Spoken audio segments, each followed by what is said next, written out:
Hello दोस्तों। सोचिए एक फैक्ट्री में 100 वर्कर्स हैं, सब हार्ड वर्किंग है लेकिन प्रोडक्टिविटी फिर भी लो है। कोई वर्कर अपने एक्सपीरियंस के अकॉर्डिंग काम कर रहा है, कोई अपने तरीके से काम कर रहा है, कोई फास्ट काम कर रहा है, कोई स्लो काम कर रहा है और मैनेजर को समझ ही नहीं आ रहा है कि प्रोडक्टिविटी कैसे इंक्रीज करें। अब क्वेश्चन है, क्या सिर्फ हार्ड वर्किंग एम्प्लॉय होना इनफ है या काम करने का एक साइंटिफिक मेथड भी होना चाहिए। इसी क्वेश्चन का आंसर दिया एक फेमस मैनेजमेंट थिंकर ने जिनका नाम था F.W. टेलर। और इसी वजह से F.W. टेलर को कहा जाता है फादर ऑफ साइंटिफिक मैनेजमेंट। आज हम समझेंगे कि साइंटिफिक मैनेजमेंट एक्चुअली क्या है और टेलर ने मैनेजमेंट को इतना इंपॉर्टेंट कंट्रीब्यूशन क्या दिया था। तो hello everyone, welcome back to management with Upasana. पिछले लेक्चर में हमने हेनरी फ्योल के 14 प्रिंसिपल ऑफ मैनेजमेंट को डिटेल में समझा था। आज हम मैनेजमेंट थ्योरी के एक और इम्पॉर्टेंट थिंकर की तरफ बढ़ते हैं जिनका नाम फ्रेडरिक विंस्लो टेलर या फिर सिंपल F.W. टेलर। ठीक है, ये topic UGC net, BBA, MBA और यूनिवर्सिटी एग्जाम के लिए एक्सट्रीमली इंपॉर्टेंट है। तो हु वॉज F.W. टेलर? सबसे पहले हम समझते हैं कि ये कौन थे। फ्रेडरिक विंस्लो टेलर एक अमेरिकन मैकेनिकल इंजीनियर और मैनेजमेंट थिंकर थे। उन्होंने फैक्ट्री में वर्कर के काम को क्लोजली ऑब्जर्व किया। उनका मेन फोकस था कि प्रोडक्टिविटी कैसे इंप्रूव की जा सकती है। तो टेलर का मानना था कि काम को सिर्फ ट्रेडिशनल एक्सपीरियंस और गेस वर्क के बेसिस पे नहीं करना चाहिए, उनको साइंटिफिकली स्टडी करके बेस्ट मेथड को फाइंड आउट करना चाहिए। तो इसी अप्रोच को कहा गया साइंटिफिक मैनेजमेंट। अब व्हाट इज साइंटिफिक मैनेजमेंट?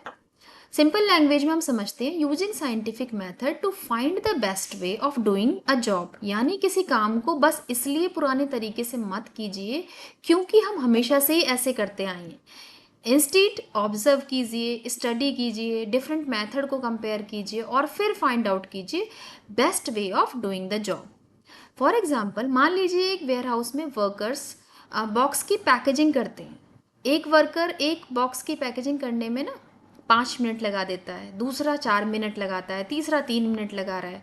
अब मैनेजर सिर्फ ये देखे कि सब अपने अपने तरीके से काम कर रहे हैं तो इम्प्रूवमेंट मुश्किल हो सकती है। लेकिन अगर मैनेजर सिस्टमैटिकली स्टडी करे वर्कर का मूवमेंट, टूल्स की पोजीशन, मटेरियल की प्लेसमेंट, है ना, पैकेजिंग का सीक्वेंस, तो वो आइडेंटिफाई बहुत इजीली कर सकता है कि सबसे एफिशिएंट मेथड क्या है और फिर उस बेस्ट मेथड को स्टैंडर्डाइज किया जा सकता है। तो इसी को हम बोलते हैं साइंटिफिक मैनेजमेंट। करेक्ट। अब टेलर्स मेन आइडिया, टेलर का फोकस सिर्फ वर्कर से ज़्यादा काम करवाना नहीं था, उनका फोकस था वर्क को साइंटिफिकली एनालाइज करके एफिशिएंसी को इम्प्रूव करना। इसीलिए टेलर ने कहा कि मैनेजमेंट को गेस वर्क के बजाय साइंस और सिस्टमैटिक स्टडी पे बेस्ड होना चाहिए। करेक्ट। तो हम आते हैं उनके पहले प्रिंसिपल पे, science not rule of thumb. तो science not rule of thumb ये कहता है कि एक्सपीरियंस, गेस वर्क या ओल्ड मेथड के बेसिस पे काम नहीं करना चाहिए। टेलर कहते हैं हर जॉब के लिए एक साइंटिफिक स्टडी करके बेस्ट मेथड को फाइंड आउट करना चाहिए। करेक्ट।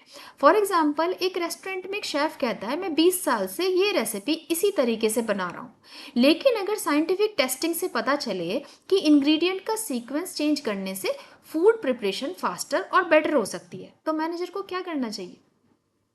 पुराने मेथड को ब्लाइंडली फॉलो करना चाहिए? नो, साइंटिफिक स्टडी के बेसिस पे बेटर मेथड को अडॉप्ट करना चाहिए। एक एग्जाम टिप है, याद रखिए, rule of thumb equal to guess work या फिर ट्रेडिशन मेथड। और साइंटिफिक मैनेजमेंट क्या कहता है? Best method through scientific study. Correct. तो यूजीसी नेट में ना science not rule of thumb को डायरेक्टली पूछ लिया जाता है, तो आप इसे याद रखिएगा। नेक्स्ट हमारा प्रिंसिपल आता है हार्मनी नॉट डिस्कॉर्ड, टेलर का सेकंड प्रिंसिपल। ठीक है, उन्होंने कहा मैनेजमेंट और वर्कर के बीच कॉन्फ्लिक्ट नहीं होना चाहिए, हार्मनी और म्यूचुअल अंडरस्टैंडिंग होनी चाहिए। अगर मैनेजमेंट कुछ और चाहता है और वर्कर कुछ और चाहते हैं तो ऑर्गेनाइजेशन का परफॉर्मेंस अफेक्ट होगा। करेक्ट। सोचिए एक फैक्ट्री में मैनेजमेंट का गोल है प्रोडक्शन को इंक्रीज करना, लेकिन वर्कर को लगता है कि मैनेजमेंट सिर्फ उनसे ज़्यादा काम कराना चाह रहा है ना।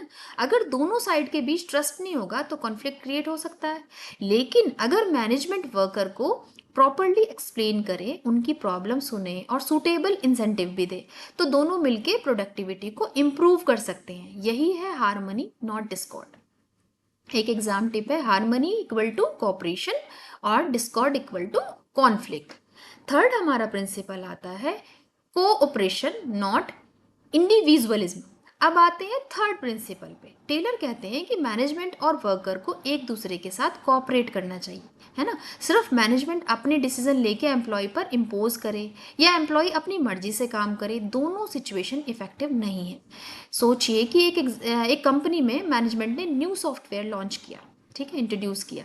मैनेजमेंट का काम है एम्प्लॉय को प्रॉपर ट्रेनिंग देना, एम्प्लॉय का काम है ट्रेनिंग में पार्टिसिपेट करना और सॉफ्टवेयर को प्रॉपरली यूज़ करना। अगर दोनों साइड कोऑपरेट करें तो ट्रांजिशन स्मूथ होगा, करेक्ट। अगर दोनों एक दूसरे की सपोर्ट ही ना करें तो प्रॉब्लम्स आएंगी। इसीलिए टेलर का मैसेज सिंपल है, management plus worker equal to cooperation. Fourth principle हमारा आता है डेवलपमेंट ऑफ ईच पर्सन। अब टेलर कहते हैं कि ऑर्गेनाइजेशन को हर वर्कर को ना ट्रेनिंग देनी चाहिए और उसका डेवलपमेंट होना चाहिए ताकि वो अपनी मैक्सिमम एफिशिएंसी को अचीव कर सके, यानी राइट पर्सन को राइट जॉब के लिए ट्रेन करना। जैसे एक एम्प्लॉय को ना कंप्यूटर सॉफ्टवेयर यूज़ करना नहीं आ रहा है, अगर कंपनी सिंपली कहे तुम्हें नहीं आता, तुम इनएफिशिएंट हो, तो ये करेक्ट अप्रोच नहीं है ना। बेटर अप्रोच है एम्प्लॉय को ट्रेनिंग दो, प्रैक्टिस की अपॉर्चुनिटी भी उसको दो और उसकी स्किल को इम्प्रूव करो। जब एम्प्लॉय स्किल्ड होगा तो एम्प्लॉय को भी बेनिफिट होगा, है ना। ऑर्गेनाइजेशन की प्रोडक्टिविटी भी इम्प्रूव होगी। तो एक इजी लाइन है, train the worker, improve efficiency, improve performance. अब हमें टेलर के प्रिंसिपल हमने सारे पढ़े हैं, तो हम इसका एक क्विक रिवीजन कर लेते हैं। Science not rule of thumb, harmony not discord, cooperation not individualism, development of each person, correct. अब एक इसकी ना एग्जाम ट्रिक है जो आपको ना ये 4 प्रिंसिपल याद रखने में हेल्प करेगी। SHCD, देखिए ये आप याद रखिएगा, SHCD आप चारों प्रिंसिपल बहुत इजीली याद रखेंगे। S science not rule of thumb, harmony not Discord, cooperation not individualism और डेवलपमेंट ऑफ ईच पर्सन। आप ये सिर्फ ये याद रखिए, SHCD। तो अब हमने टेलर के 4 प्रिंसिपल को अच्छे से समझ लिया है, लेकिन एग्जाम में सिर्फ प्रिंसिपल याद रखना इनफ नहीं है, आपको ये भी पता होना चाहिए कि टेलर की साइंटिफिक मैनेजमेंट और हेनरी फ्योल के प्रिंसिपल ऑफ मैनेजमेंट में डिफरेंस क्या है। तो टेलर वर्सेस हेनरी फ्योल। अब आते हैं एग्जाम के सबसे इंपॉर्टेंट कंपैरिजन पे, टेलर वर्सेस हेनरी फ्योल। अब देखिए टेलर ने क्या कहा, Taylor father of scientific management है, Henri Fayol father of modern management. Taylor focused mainly on shop floor operational level, Henry Fayol focused mainly on overall administration. Taylor focus on worker productivity, Henry Fayol focus on management principle. Taylor scientific method and efficiency, Henry Fayol general principle of management. Taylor mainly concerned with production activity and Henry Fayol concerned with organizational activity. Correct? तो अब हम आते हैं अपने next trick पे, जो कि एक इजी ट्रिक है जिससे आप इजीली याद रखेंगे दोनों का डिफरेंस। टेलर फैक्ट्री वर्कर्स और एफिशिएंसी, और फेल का मैनेजर ऑर्गेनाइजेशन और एडमिनिस्ट्रेशन। बस ये कनेक्शन आप याद रखिए, Taylor factory worker efficiency, Fayol manager organization administration. अब हम आते हैं अपने क्वेश्चंस पे, जो कि इंपॉर्टेंट क्वेश्चंस हैं, जो कि यूजीसी नेट के बहुत ही इंपॉर्टेंट MCQs है जो पूछे जाते ही हैं। तो who is known as the father of scientific management, Henri Fayol, FW Taylor, Peter Drucker, Elton Mayo. The correct answer is B, FW Taylor. Second is science not rule of thumb is associated with Henri Fayol, Elton Mayo, FW Taylor, Peter Drucker. The correct answer is C, FW Taylor. Question MCQ third. Which principle emphasize cooperation between management and workers? Harmony, not discord, division of work, scalar chain और equity? The correct answer is A, जैसे कि हमने पढ़ा अभी, harmony, not discord. Question 4. Development of each person of his greatest efficiency and prosperity is associated with Taylor, Fayol, Mayo, Maslow. The correct answer is A, Taylor. Question 5. Which thinker focused strongly on scientific method for improving worker productivity? It's very easy, FW Taylor. अब हम आते हैं अपने कुछ short question पे जो कि BBA MBA के लिए इंपॉर्टेंट है। Who was FW Taylor, what is scientific management, explain science not rule of thumb, what is mean by harmony not discord, explain cooperation not individualism. Next हमारा question आते हैं long question. Explain Taylor principle of scientific management with suitable examples, compare the contribution of FW Taylor and Henry Fayol. Number third, discuss the importance of scientific management in improving productivity.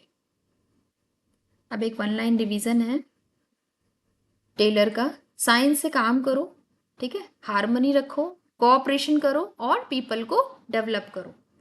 तो so friend, आज हमने FW Taylor scientific management को complete किया है। हमने Taylor के 4 principal, उसके meaning, real life example, fail के साथ कंपैरिजन और इम्पॉर्टेंट क्वेश्चंस को भी कवर किया है।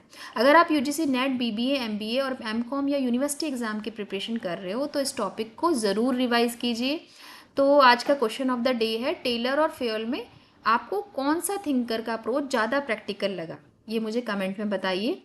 अगर लेक्चर हेल्पफुल लगा हो लाइक कीजिए, शेयर कीजिए। मैनेजमेंट विद उपासना को सब्सक्राइब करना मत भूलिए। तो नेक्स्ट लेक्चर में हम पढ़ेंगे techniques of scientific management, time study, motion study, fatigue study, method study और डिफरेंशियल पीस रेट सिस्टम।